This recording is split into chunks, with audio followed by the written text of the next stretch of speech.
Well, the whirlwind of generative AI information and innovation has torn its way through traditional practices recognized for decades. And much like the dot-com bubble, many are saying eyeing those drastic changes with positivity, choosing to see what benefits can be reaped from continued developments.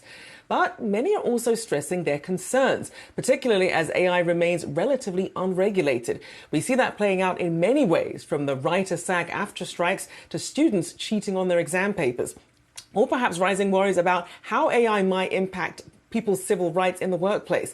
Let's bring in Alexandra Givens, Center for Democracy Technology CEO and President. Thank you for joining us this morning here. So in terms of the key concerns that you're seeing in this space, obviously you have a lot of people racing into this space, building on it, while also still having their concerns. But a lot of these tech companies, at least, that voice the concerns, are still the ones at the forefront of pushing it forward.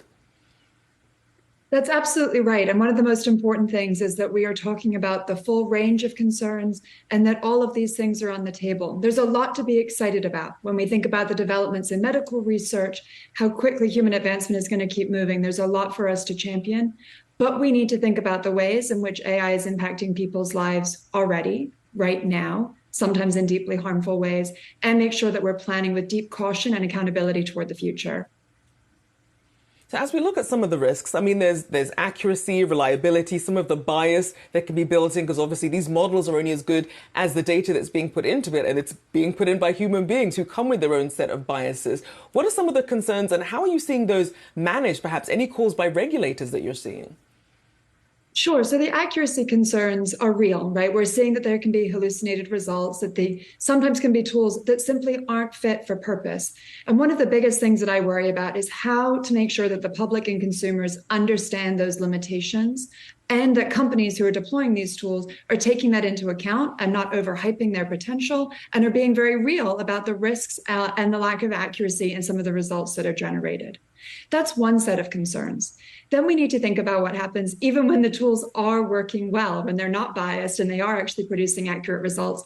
That can be dangerous too. So one big area that people are talking about is the risk of consumer fraud. How much easier it is going to be to create fake images, to target people with specific scam schemes using generative AI to make those much more accurate and personalized in a way that makes it easier for fraudsters to use those tools. And then, of course, as we talk about fake images, we have to worry a lot about the integrity of our information ecosystem, about the potential impact on elections, about people who might be the victim of extortion schemes using manipulated images of them in compromising positions. All of these things sound like they might be conjecture, but they're real. We're starting to see them play out already, and we need to be reactive to those threats as well. And I mean, you raise a good point, because we certainly saw that with the rise of deepfakes. This certainly would take it to another level when you add in those extra layers of data. What about companies themselves? Because you have a lot of people perhaps in the workplace figuring out how to use it in their everyday work. But obviously, if you're working for a company, you might be exposing some of the company secrets. What's being done around protection in that space and the conversations being had there? Yeah, we've seen exact stories along those lines too. Company employees revealing personal information or putting in a code that was still under development and using a co-pilot technique to use generative AI to build on that code, but in so doing, revealing, company secrets. So this is why companies at both the developer stage, so those are the companies creating those tools, and the vast majority of the economy who are going to be deployers, enterprise customers of these tools, need to be making informed decisions. They need to be asking really hard questions around the privacy, around the data security protections, around what their employees are doing and how they make sure there are appropriate guardrails in place, and ensure that that is part of the acquisition process, and that is how we think about accountability being distributed throughout the chain. Of course, legislation has a role to play in this as well, and there are really important conversations happening in Congress, in the executive branch in the US, in Europe, and in other governments around the world. But so much of this is moving so quickly that legislation might be slow to catch up. So companies have to be thinking defensively from the beginning, thinking responsibly, and anticipating those unintended consequences to make sure that they're guarding against them. So then when we think of who should be leading the charge, I mean, we had that Reuters poll up showing that professions think, I guess, within their own profession, that they're best positioned to really understand and regulate the space versus governments. How should they be approaching regulating these spaces when there is specific knowledge tied to specific professions which are going to need sort of specific oversight? There isn't sort of a one brush that would cover all. Yeah, it's a great point, right? So we're going to have different mechanisms to address the many different use cases of AI. How AI is used in the workforce, how it's used in hiring is a very different set of considerations to some of the national security or cybersecurity threats that could emerge from AI.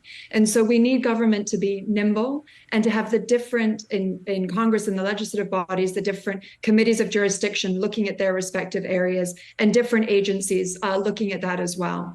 So I think the answer really is going to be a combination of legislation and guardrails, in particular on some of the minimums, like what is the type of testing that companies are doing? What are the levels of transparency and reporting of that testing that we require for society to be able to actually understand how these tools work and hold them accountable in a business transaction as well as the broader public? So there are some things that are cross-cutting that legislation can do, but then committees are going to have to look at those targeted interventions as well. For example, how a worker vindicates their rights when they're discriminated against by an AI hiring tool. That is a specific inquiry that we need to have, and we need to have legislation that can address that as well. So it's going to be an all of the above scenario, including, as I mentioned, this role for companies, even when there is not legislation immediately imminent, leading in this way, making sure that they're earning their customers' trust and that they're developing these tools responsibly. Certainly trust an important commodity in this space when, as you mentioned there, some of this information we're not going to be able to know at first what's real and what's not, and looking for some of these caveats that the government is asking for that some of these companies could put on. But regulators, at least for now, appear on the back foot versus the progress that we're seeing in generative AI. Do appreciate you joining us this morning. Centre for Democracy Technology CEO and President Alexandra Givens, thanks so much.